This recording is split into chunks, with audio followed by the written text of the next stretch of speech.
Hello and welcome back to the channel.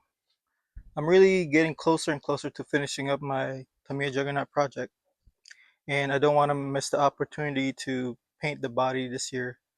Unfortunately, last year, due to work constraints and schedules, basically I got fairly busy and I didn't have time to do much with the hobby. And yeah, cold weather rolled in, and us most of us know cold weather and paint doesn't mix. So but yeah, I want to uh, have the opportunity at least to paint the body up, so at least if or when winter times roll in, I can still do the indoor stuff. At least the body's all painted up. What I want to cover today is basically I want to cover the gearbox.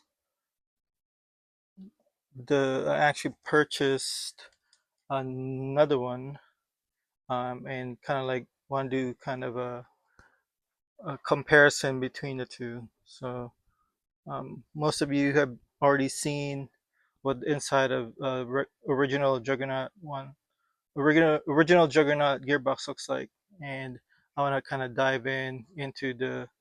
Uh, this is from a Juggernaut 2, so I kind of just want to open this up and then compare the difference between the two.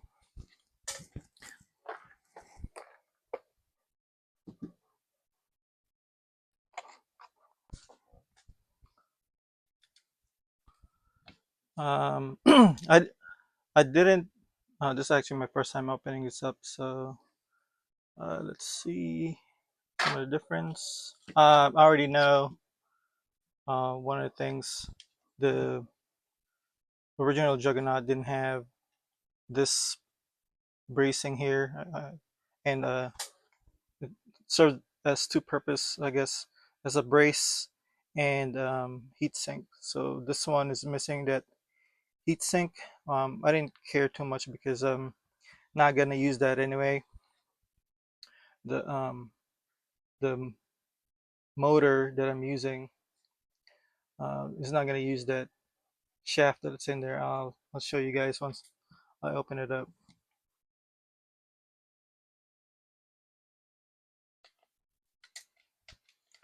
Okay, let's set this to 3 just to crank it up a little bit. Okay, there we go. So this is the shaft that I was talking about. Basically, the motor um, is the motor shaft is now what's basically replaced it.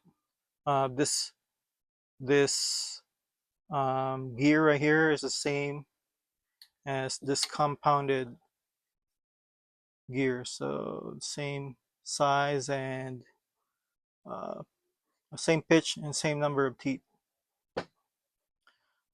And looking at this, I can already tell that the it's this is not the original spacer for the Juggernauts, original R2. It would normally have a like a metal sleeve that would be used to as a spacer for the gear. But I'm not too worried about that, like I said, because the the motor that I'm using is eliminating this gear right here. So let's continue. Well, I knew right away that this was from a Juggernaut 2 because of that. And then if you look at this shaft right here, it's not the 6 mil shaft. This is still the 5 mil. Okay, that screw, it's kind of hard to take off. So whoever put this together last really cinched down on these screws, and I can see the plastic being compressed.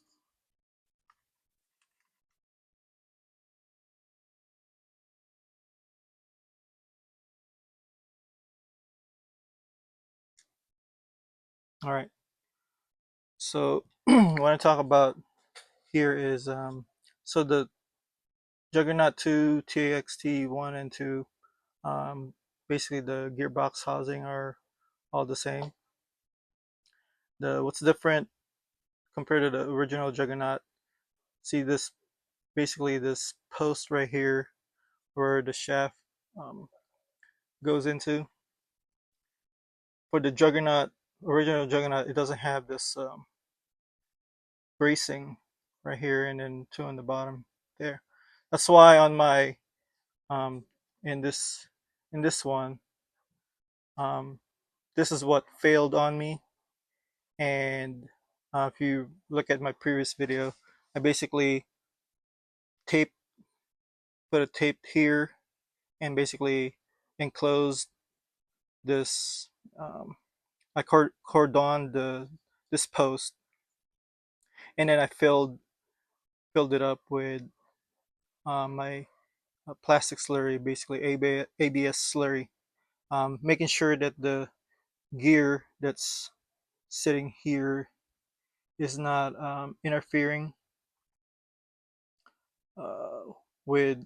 It's not going to interfere. The I cordon it far enough so that it's not going to interfere with the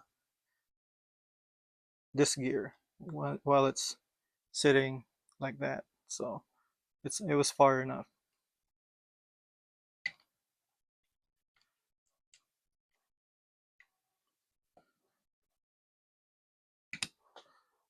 So and then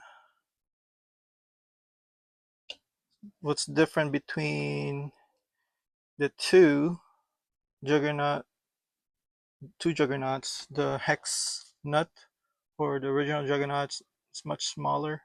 So I have the gear set for the later trucks, TXT trucks, and I was gonna 3D print the hex in like a plastic or rubber uh, TPU, and it was gonna be what do you call it? Like one of those like shock, basically kind of like a shock absorber, like they have on other trucks, like the LMT. Basically has like a rubberized mechanism inside to basically absorb the shock of the motor. I thought about doing that, but I'm gonna go with just with a different route. Um, so whoever put this together, there's supposed to be a washer here that sandwiches in between, so you can't pull this thing out. So I don't know if they just didn't, if they lost the washer or weren't paying attention to the build. So I bet they were having issues with this gear moving forward or interfering with. Yep, I can I can feel it. Like if it's pushed forward, it's gonna interfere because there's some. I can feel it binding once it's pushed. Once this gear is pushed forward like that. See, I can feel it. But once if it's pulled back, um, it's a little smoother. Yep. I'm gonna put this back together. Oh, also these shafts are much longer. Uh, if you look at so this side, no, take it back. Let's look at this side. Um, see, look, this one protrudes further. This one doesn't. So that's another way that they basically strengthen um, the gearbox compared to the old one. And if you look here, see how the housing extends out that far, and this one stops right there. So those shafts are longer. Um, the basically the housing um, is has been revamped to make it stronger.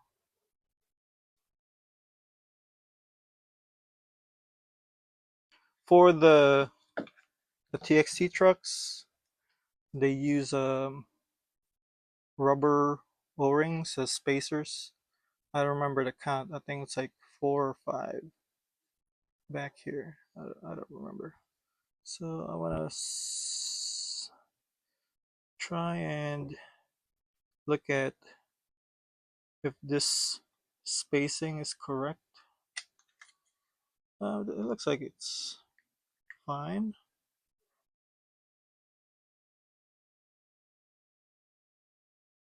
I'm just wondering if I'm gonna see if that interferes with anything.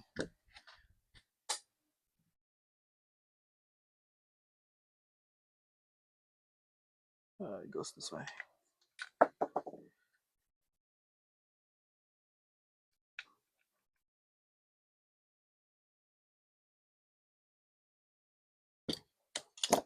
Push that out for now. Let's get these shafts lined up. Okay. What I'm trying to do is see if there's any lateral movement on that gear, and there is. I can feel it moving back and forth. Very little. Probably like millimeter and a half, maybe 2. I don't know. So that's not sufficient spacing there. I want to see something else while I'm at it. So this would be here.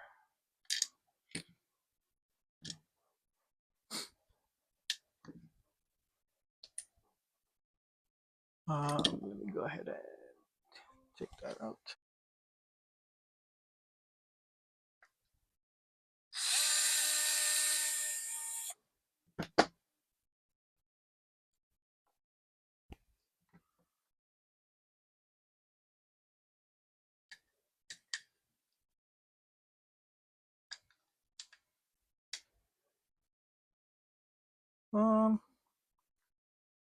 Yeah, a little bit of lateral play is fine, I guess.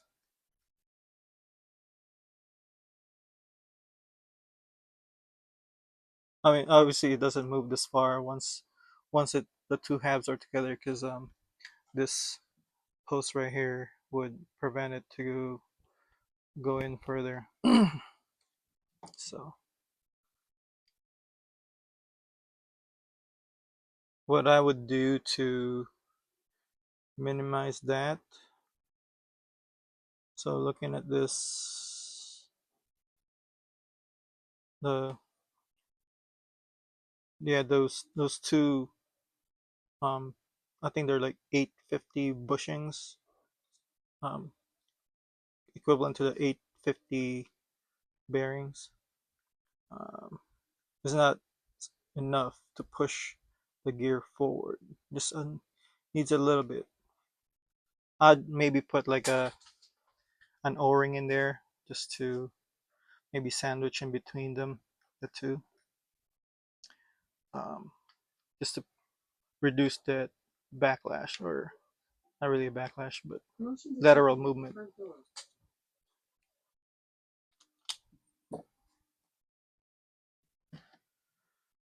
All right, let's put her back together.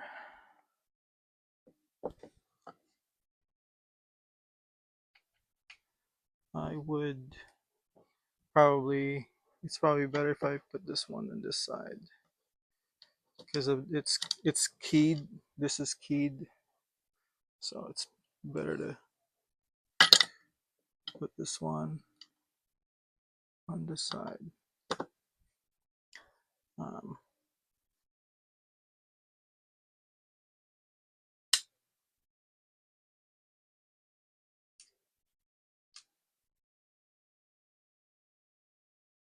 the other one,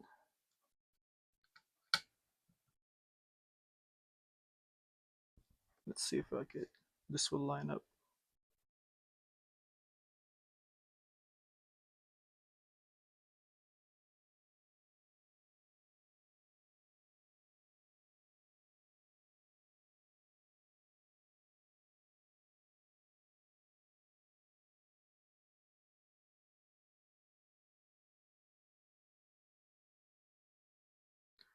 Well, I'm a dummy.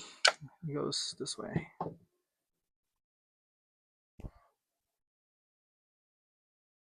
Try not to force it in there.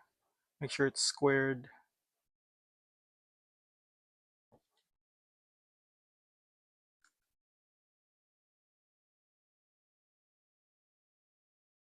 Put this here.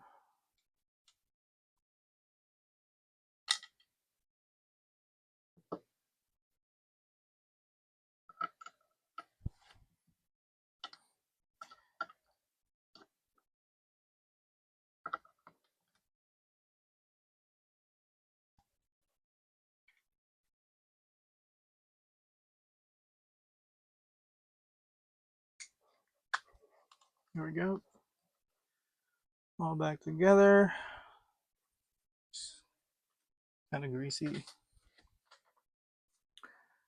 Let's start with these. It's the hole pretty much kind of closed up because, like I said, previous owner like cinched down on the plastic, kind of too much.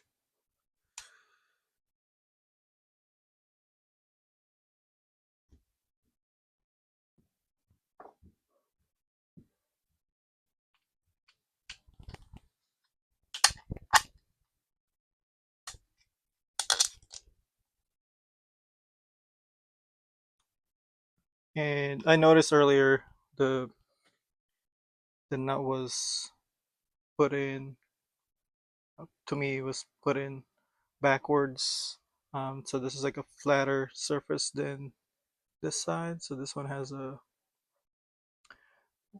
what, chamfer or fillet on the corners there. This side's flatter, so I normally like the flatter side against the plastic.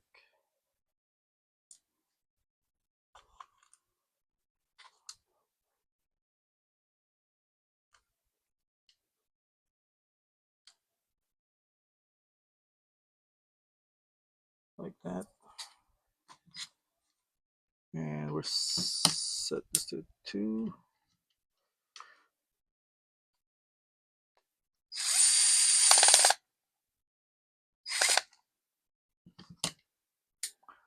Or set it to 1.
Whoops, wrong side.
Alright, just back together and just testing it again.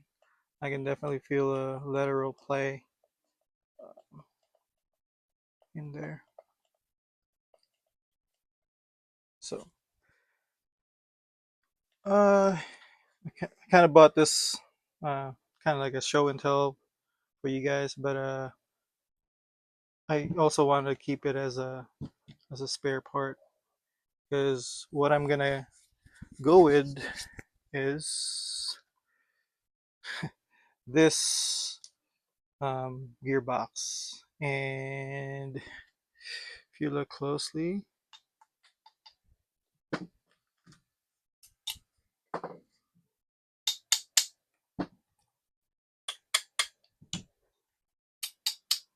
yeah, it's made out of aluminum. So I've actually had this for a while. I wanted to kind of make, I guess, prove a point that this could be used or fixed uh, or made stronger and could be fixed. And I was gonna install this, but it's kind of like waiting for the um, a good opportunity to do it. And then I saw this online on the auction, and it was like fairly cheap. So I went ahead and bought it, and yeah, I just want to keep it as a basically as a spare. Um,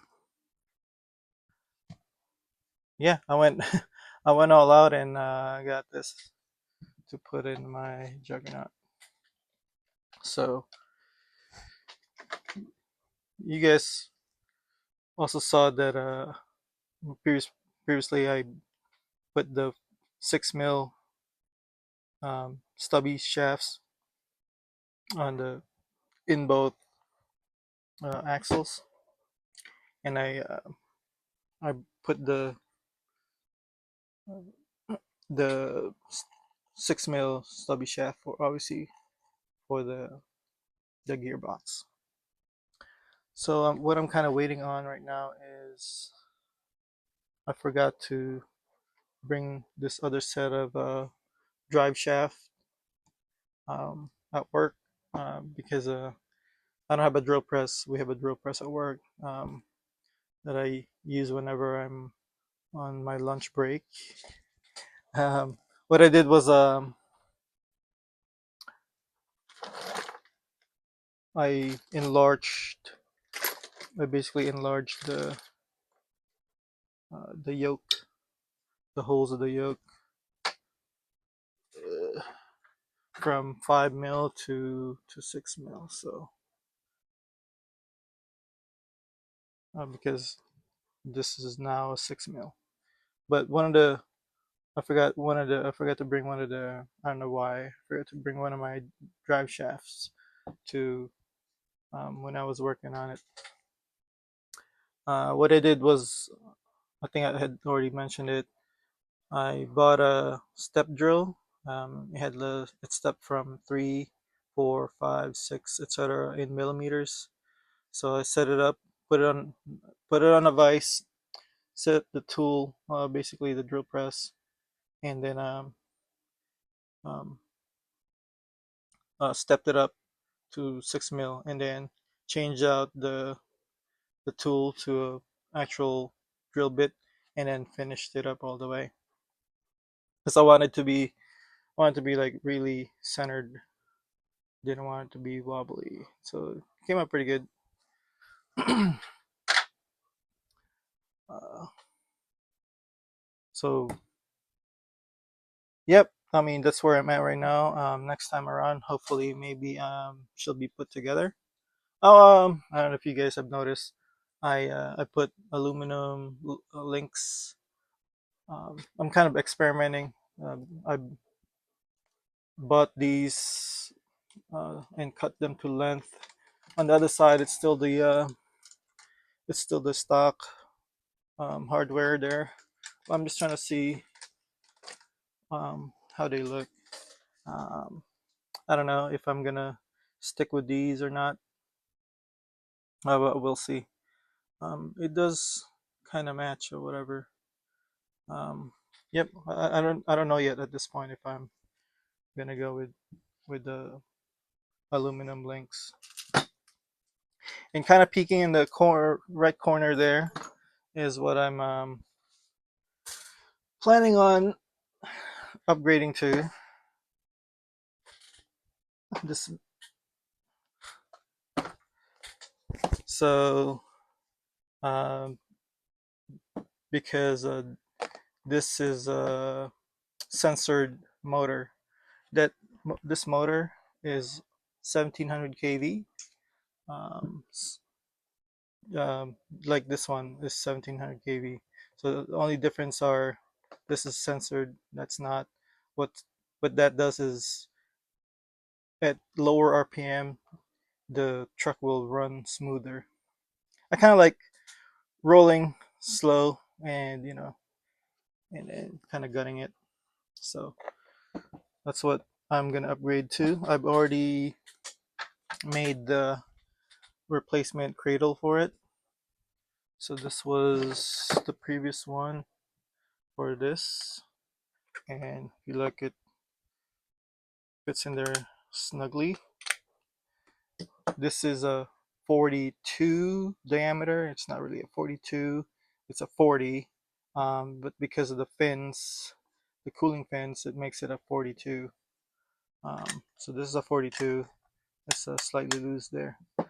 The only thing is I don't know if the mounting hole pattern uh, are the same as this one.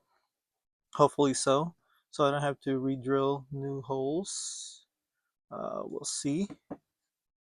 I hope that they'll mount on because I know if anything I can make another one um, out of this, or I actually have another plate that I purchased separately back then when I was doing this experiment, just because it was like in case this didn't work out, I had that other motor mounting plate and then revert back to kind of like the stock configuration. Um, I was able to print this out of a bigger 3D printer. The one that's in there right now is basically printed in section because the 3D printer I have could not print this as a whole. Yeah, it's a different color and it's a different type of plastic, but um, I think it will do because it's not going to be seen anyway. It's going to be under the cab and the bed, the body basically. Other stuff that are looming in the background here, I normally don't like mentioning other things than other than what's uh, the project that I'm working on, but uh, they're kind of back here, kind of Easter eggs. Uh, I made this. So basically, adapter. I think you guys know what this is. These are for. Basically, I could use Cloudbuster or TXT type wheels, or use Cloudbuster type wheels on TXT trucks. So I already have the aluminum ones, but because of my acquisition of the TXT2, I'm looking at other options. So yeah, that's what's coming up. Um, so hopefully you guys stay tuned, and like always, if you like these type of content, please share my videos. Thank you for watching.